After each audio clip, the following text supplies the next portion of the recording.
Шушы көннәрдә Казанда 4-нче тапкыр яшь язучы һәм тәрҗемәчеләргә Шәриф Камал исемендәге әдәби премия тапшырылды. Лауреатлар Татар китабы йортында игълан ителде. Тулырак хәбәрчебез Фәннур Хәсәнов видеоязмасында.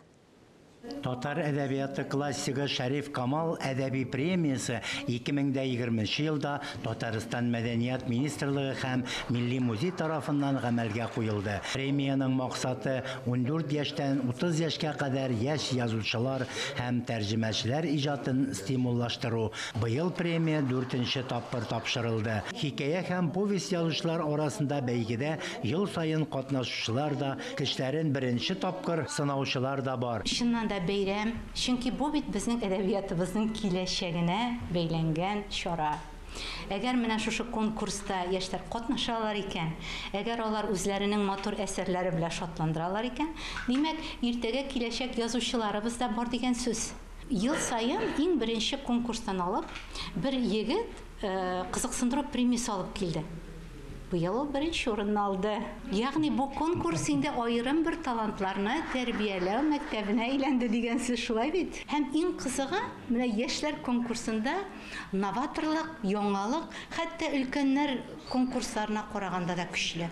Менә бу конкурсның уздырылуы, аның мәктәп булып уешып килүе шушы музей янында.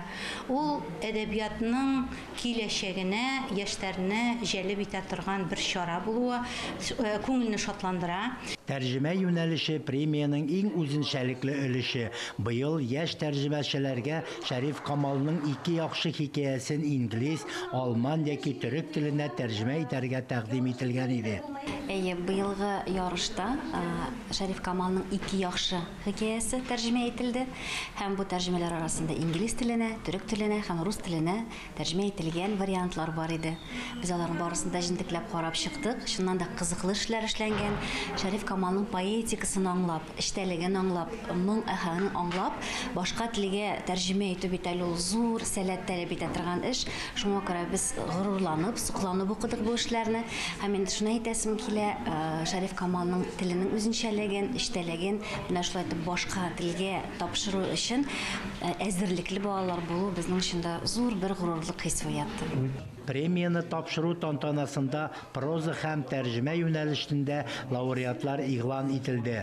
Әмир Фәрхуллин, Ильяс Хаҗиев, Җәмил Шәрәфетдиновлар җиңүче булып табылды.